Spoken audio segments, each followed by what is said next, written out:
I think that when we in love, we settle a lot. You know, thinking that I was in love, it was a lot of stuff that I did just because I thought it was love. Yeah, So a lot of stuff, it taught me like, don't tolerate certain stuff, don't settle for nothing, stand on whatever you believe in. Like, don't try to put a man's feelings before yours. Yeah. Like, be strong, speak your mind, be a woman. Like, know what you bring to the table and always like have a voice. Like, you eat her ass, I'm gonna eat her pussy, big boy. We about to make this bitch come. Like that. Like, we both loving on this bitch. You know. I'm speechless. You lick I her don't even feet, know what to say. Hey, you lick her feet, I'm about to feed her dick. Ooh. You know, like we about to make her tap in this bitch. Ooh. One minute I'm happy, one minute I'm sad, one minute I'm feeling like, fuck this shit. I'm looking at my kids and I'm like, I ain't bring us this far to go backwards. You get what I'm saying? Like, I put in a lot of time and effort in this shit. I did it when I was pregnant alone. And I feel like in life, everybody is going through something. Whether it's a divorce, whether it's a death, whether it's they just lost their job, just anything. And that's what keep me going, because I know that like life not perfect. And we gotta learn from our mistakes, and life is a lesson. When you was Summer Daddy, why y'all not together no more? Because like he was, you know, he was fucking up. He wasn't ready, and I was trying to be a woman. And Yung Miami might be smiling online, but behind the scenes, people believe she's more nervous than she's ever been. Because after the Diddy documentary dropped, attention didn't just stay on him. It spread outward. And once viewers started revisiting old interviews, tweets, and lawsuits, her name kept popping up in places no one expected. Suddenly, the question wasn't just who knew what, but who played a role. At first, she was seen as just the girlfriend, the fun one, the loud one, the one who seemed untouchable. But now, with lawsuits resurfacing and allegations being re-examined, that image is starting to crack. And the deeper people dig, the more uncomfortable the picture becomes. And this didn't start overnight. When news first broke about Diddy escaping serious charges in the past, Yung Miami was one of the loudest celebrating. She posted clips, laughed it off, and acted like it was a personal victory. At the time, most people brushed it off as loyalty. But looking back now, many are asking why she seemed so relieved, why she reacted like someone who had a lot riding on the outcome. That reaction is one of the reasons her name is back in the spotlight. Because when powerful people fall, investigators don't just look at them. They look at the circle around them. And Miami was never just on the outside. She was always right there. Then there's the money. And this is where things start getting harder to explain. For years, rumors circulated that Yung Miami was receiving an eye-watering amount of money every single month. Not random gifts, not occasional splurges, but consistent payments, allegedly reaching into the hundreds of thousands. At first, fans assumed it was just Diddy being generous.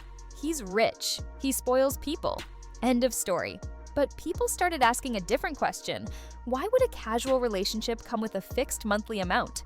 Why would payments be structured instead of spontaneous? In most celebrity relationships, money flows loosely. This felt organized. And according to one lawsuit, that organization mattered. That lawsuit came from a man known publicly as Lil Rod, and his claims pulled the curtain back on what he described as a system, not a relationship. Lil Rod says that back in 2022, he was invited to an all-white Thanksgiving party.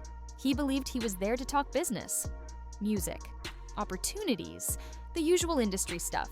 But according to his claims, things quickly went in a direction he didn't agree to.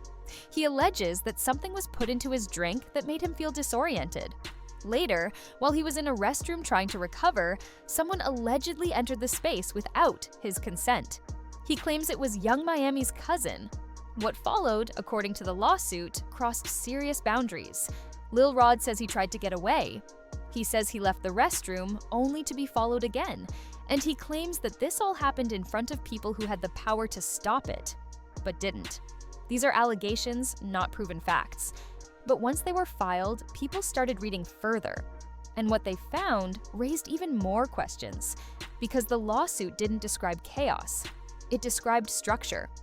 According to the filing, there were specific individuals responsible for handling payments. Accountants, runners, People who allegedly made sure money moved quietly and efficiently. Cash, wires, transfers, it was all supposedly handled behind the scenes. And Young Miami's name appeared alongside others as someone who allegedly received monthly payments connected to these activities. That detail changed how people viewed everything. Suddenly, the expensive gifts, the protection, the favoritism, it all looked different. If true, it would explain why she wasn't treated like everyone else, why she seemed immune to consequences, why she appeared so confident. And it didn't stop there. The lawsuit also alleges that Miami wasn't just present. She allegedly helped recruit, helped organize, helped make things run smoothly. Again, these are claims, not convictions, but the pattern described made people uncomfortable. Then there's the issue of what was allegedly being brought into these parties. At first, many assumed it was just another nickname for something familiar, but others claimed it was more dangerous. Jaguar Wright, who has been speaking on Diddy for years before it was popular, said this substance wasn't just recreational. She claimed it was something far more intense and far more damaging. And people started asking why she had been calling this out long before anyone else. She also questioned why Young Miami would be receiving massive checks every month if she wasn't deeply involved. At the time, those comments were dismissed as conspiracy talk. Now, people are revisiting them with fresh eyes. But what truly shocked the public wasn't just the allegations. It was Young Miami's own words. Long before lawsuits, long before documentaries, she openly spoke about certain activities on her show, Caresha. Please, she laughed about them, encouraged them, treated them like jokes. Meanwhile, Cassie would later testify in court about how degrading and traumatizing those same acts were for her. That contrast hit people hard. One woman describing pain, another describing enjoyment. And viewers started drawing uncomfortable lines between consent, power, and payment. Clips resurfaced. Old interviews went viral again, and suddenly, what once looked edgy started to look disturbing. Even the title, Caresha, please took on new meaning. Jaguar Wright claimed that those words were something people allegedly said at these parties, a phrase used when boundaries were being crossed. At first, it sounded outrageous, but then people remembered an online fight that seemed to confirm a lot more than Miami probably intended. During an argument with Gina Huynh, another woman connected to Diddy, Young Miami tweeted something that fans now say exposed too much. She claimed that if she wanted, she could make Gina do whatever she wanted, with just one call. At the time, it looked like trash talk. Now people see it as a power statement, because normal girlfriends don't talk like that. Only someone with influence does. Only someone who knows they have backing does. That tweet is now being replayed everywhere. People say it sounds less like confidence and more like control. And once the documentary dropped, that perception exploded. 50 Cent's Diddy documentary didn't spend much time talking about Young Miami, and that's exactly why it had such a strong effect. It didn't need a deep dive or a long segment focused on her. Just the brief mention of her name was enough to send people back down the rabbit hole. As soon as the documentary dropped, social media lit up, old clips started resurfacing, screenshots were reposted, and suddenly, a conversation that had gone quiet came roaring back to life. Across comment sections, the same question kept appearing again and again, not whispered, not hinted at, asked directly and loudly. Why hasn't Young Miami been investigated? Why does her name keep showing up in lawsuits and discussions? Yet, she seems untouched by the fallout. For many viewers, the silence around her became just as loud as the accusations surrounding Diddy. To be clear, there are no confirmed charges against Young Miami, no public indictments, no official announcements from law enforcement naming her as a suspect. That part matters, and it can't be ignored. Allegations are not convictions, and speculation is not proof. But public pressure doesn't usually wait for court rulings. It builds on perception, patterns, and unanswered questions. And right now, those questions are stacking up fast. When people notice the same name appearing repeatedly in legal filings, interviews, and old online exchanges, curiosity turns into suspicion. Even without charges, the optics start to shift. That's often how attention from authorities begins. Not with headlines, but with scrutiny. Especially in cases involving powerful figures, investigations tend to widen over time, moving outward from the center to the people who were closest. That's why many believe Young Miami isn't upset simply because of bad press. They think she's uneasy because the focus is slowly moving in her direction. As long as attention stayed locked on Diddy alone, everyone else in his orbit could stay in the background. But once documentaries, lawsuits, and public discussions start connecting dots, that buffer disappears. And once the spotlight turns, it rarely moves on quietly. What makes this entire situation so complicated is the gap between allegations and facts. Nothing has been proven in court against Young Miami. But patterns still matter. Money trails matter. Public statements matter. When someone's words from years ago suddenly align with claims being made today, people start reevaluating everything.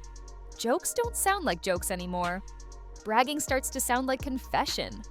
Confidence starts to look like certainty. In cases like this, the truth doesn't always come out all at once. Sometimes it unfolds slowly, piece by piece, as attention forces uncomfortable questions into the open.